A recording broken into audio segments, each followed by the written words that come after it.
Welcome to Top Planet News, your source for the latest updates on global events. I'm Sharon Smith, and here are today's top stories from around the world. Russian warships have entered Havana harbor under the watchful eye of Washington. On Wednesday, a Russian Navy frigate and a nuclear-powered submarine arrived in Havana, a move that both the U.S. and Cuba assert poses no threat. However, this arrival is widely seen as a demonstration of Russian power amid escalating tensions over the Ukraine conflict. Crowds of curious onlookers, fishermen, and police lined Havana's Malecon seafront boulevard under gray skies to witness the ships as they pass the historic 400-year-old Morro Castle at the harbor's entrance. As a longtime ally of Russia, Cuba welcomed the ships with cannon fire from the harbor. Russian diplomats waved small Russian flags and took selfies as the vessels passed the harbor's historic fortresses. The Admiral Gorshkov frigate, followed by the half-submerged, nuclear-powered submarine Kazan with its crew on deck, were escorted by a tugboat and a fuel ship that had arrived earlier that morning. According to Russia's defense ministry, the 4 Russian vessels arrived in Cuba after conducting high-precision missile weapons training in the Atlantic Ocean. The submarine and frigate are equipped with Zircon hypersonic missiles, Kaliber cruise missiles, and Onyx anti-ship missiles. Cuban officials stated last week that the visit was standard practice for naval vessels from countries friendly to Havana.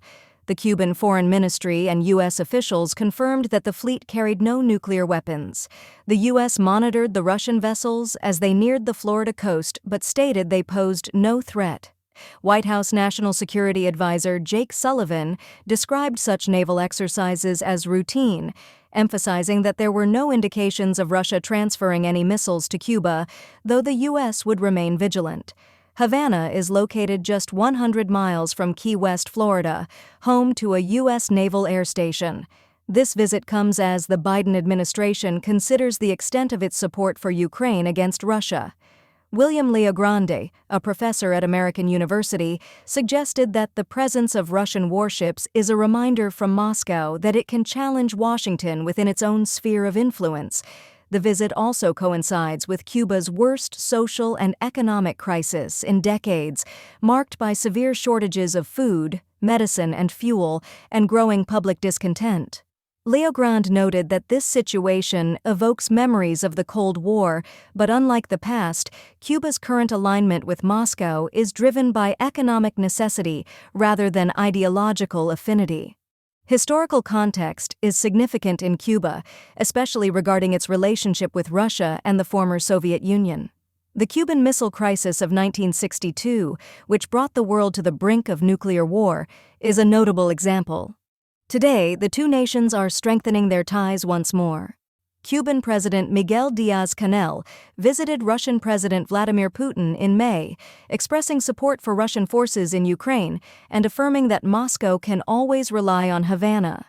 Russia recently delivered 90,000 metric tons of oil to Cuba to help alleviate shortages and has pledged assistance in various sectors, including sugar production, infrastructure, renewable energy, and tourism.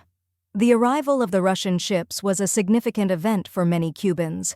Maria Isabel Quesada, a resident of Old Havana, expressed her feelings of safety and satisfaction, confident in the strong relationship between Cuba and Russia. The Russian ships are expected to remain in Havana until June 17th. Stay tuned for more updates on the global economy and international relations. That wraps up today's edition of Top Planet News. Stay informed, stay connected, and join us again tomorrow for more breaking news. I'm Sharon Smith. Thank you for watching.